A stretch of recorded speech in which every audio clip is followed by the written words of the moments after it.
Hello, welcome to Health Talk with Nicole. Today we have a special guest, Jessica Rollo. She has been at our show before, but today we are actually going to be answering a viewer's question. We were asked how to make kombucha.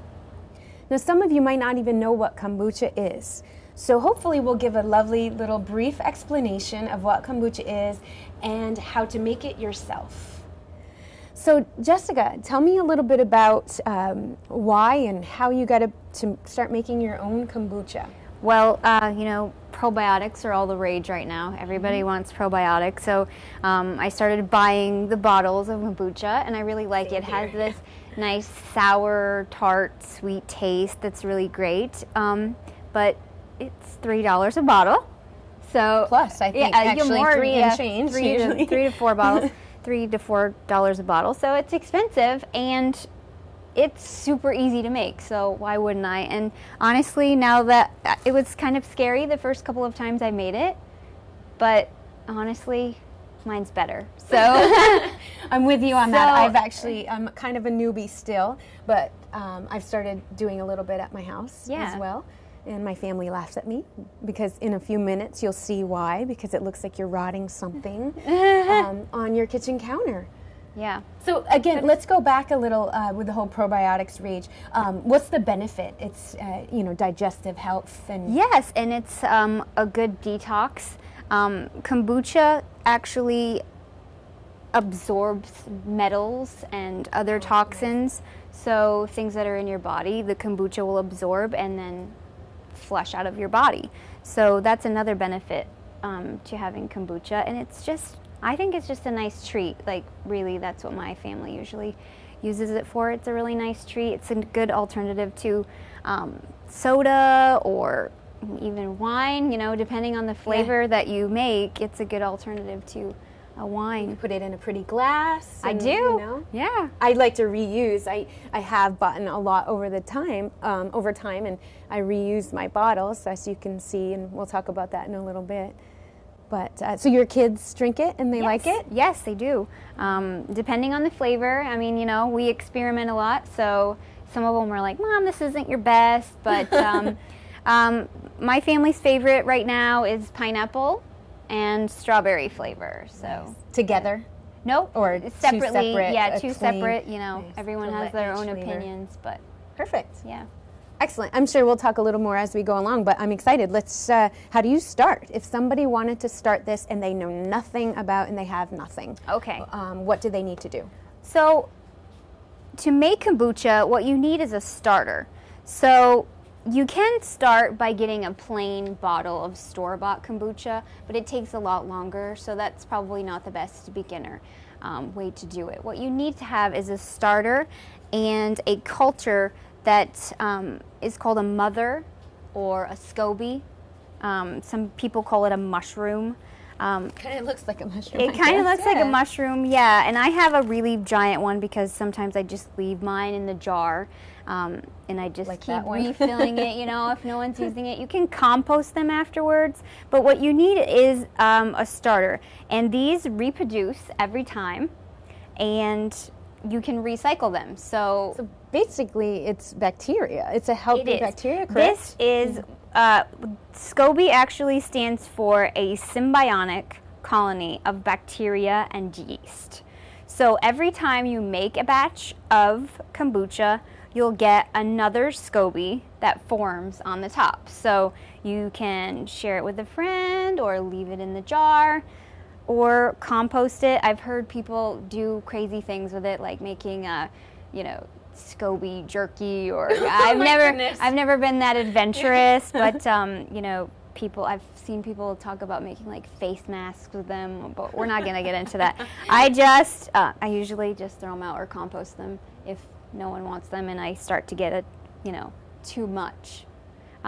So what you need is this, the SCOBY or the mushroom, the mother, and you need a starter. So you save some kombucha from your last batch, and that's what you start with.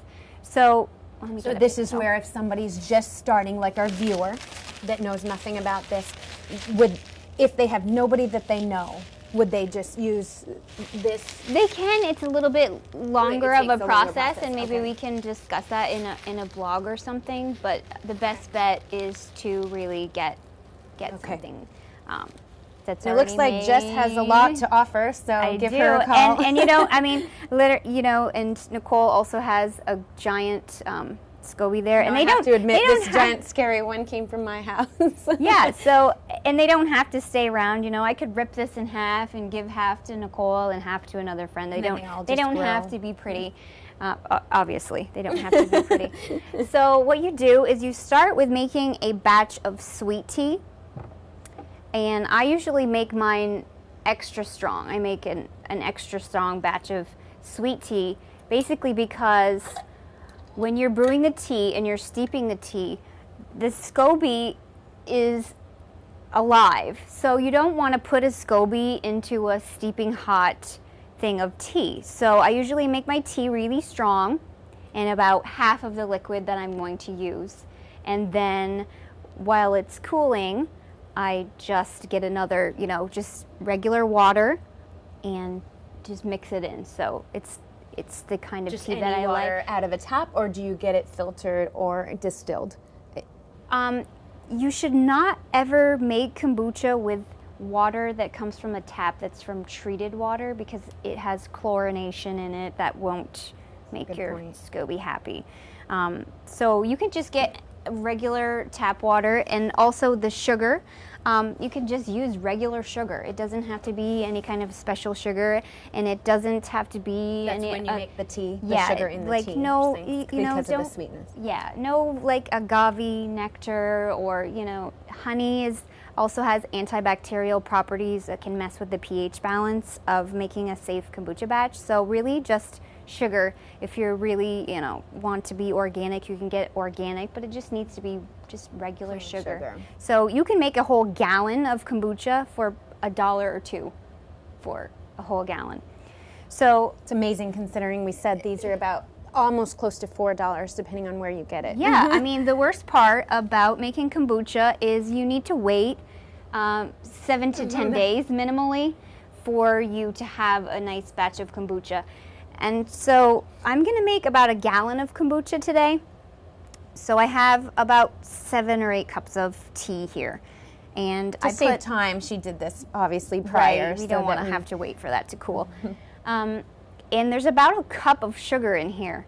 And I know as health coaches, you usually, we usually frown on sugar and sugar intake, but because this is a live organism that we're putting into the tea, it is actually going to eat the sugar. And so the longer you leave it in the jar, the less sugar there will be in your kombucha. So I basically just put hopefully I don't spill this all over. And you want to use glass. Kombucha should not, because it absorbs heavy metals and things, other toxins, you don't want to sit it in a plastic container, and you don't want to stir it around with a metal spoon or anything like that, because it'll suck up whatever kind of metals or chemicals that are in the plastic or metal. So then I'll just put some more water in there, because this tea is pretty strong.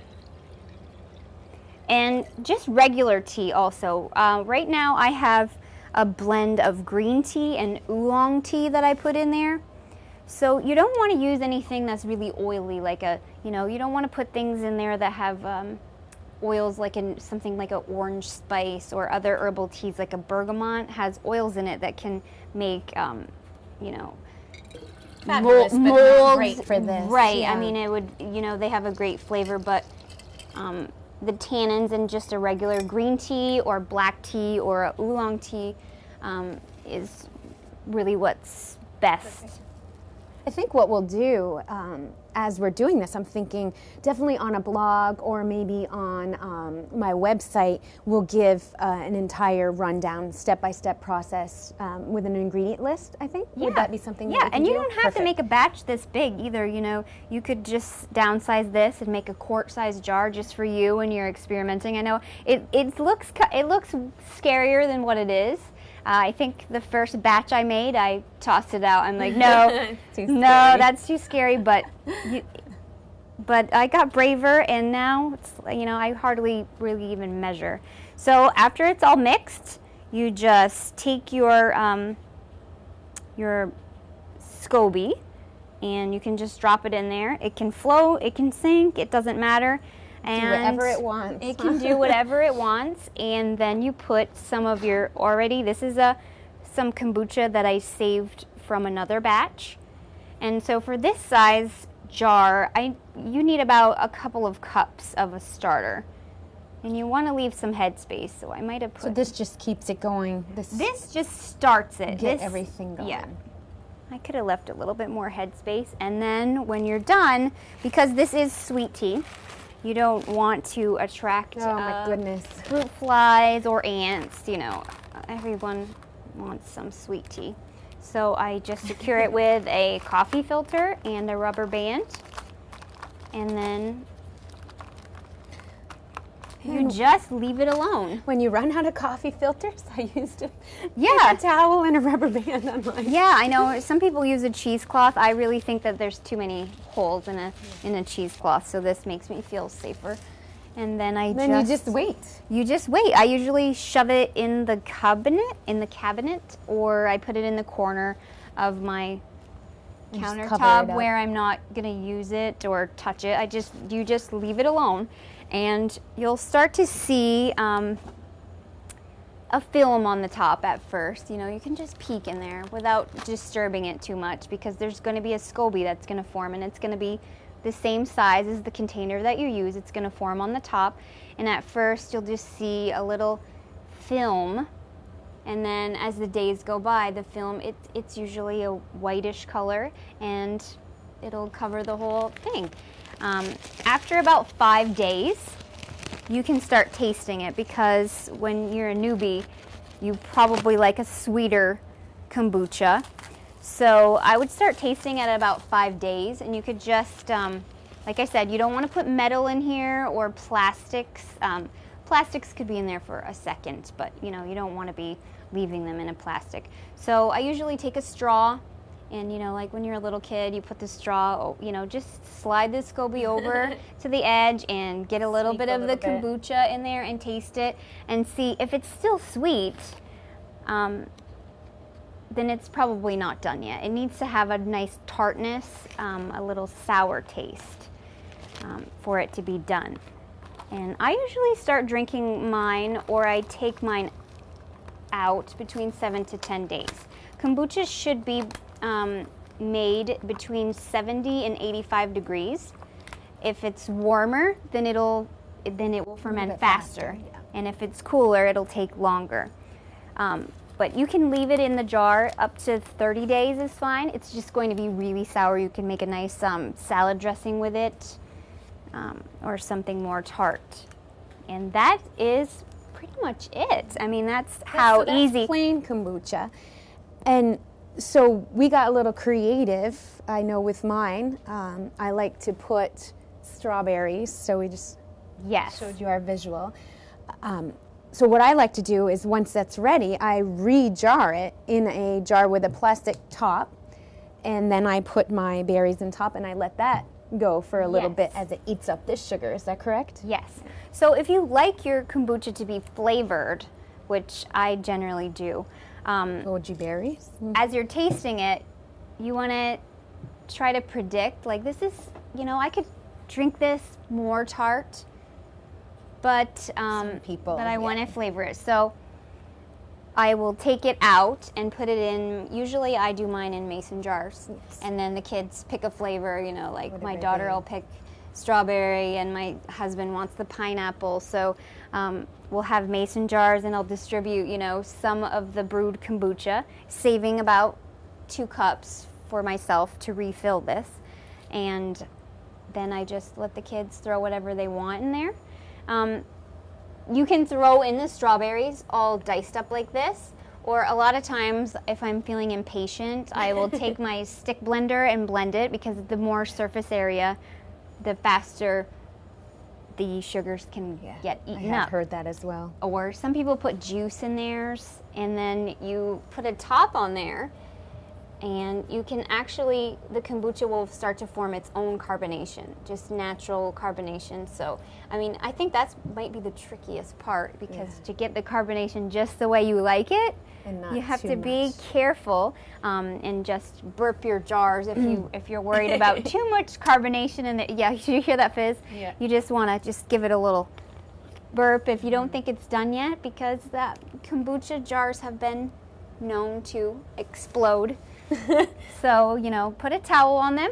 And now I got to put the disclaimer in this. No. And just check on them, you know, every day or two. Some people are braver than others, but, you know, I usually once a day just go and open them and see if they're ready or not. And that's fabulous. I really appreciate it. And just to wrap up, just to show you that we reused these bottles that we had purchased, which is a more inexpensive way. But you can look on Amazon, these lovelies, and they get fancy and it makes you feel good. But these lock top, and they're plastic, so you don't have to worry about the metal, but you know that there's a great seal there. So that's an option too if you really want to get fancy with it. This was a little small, but I just brought it for a visual effect.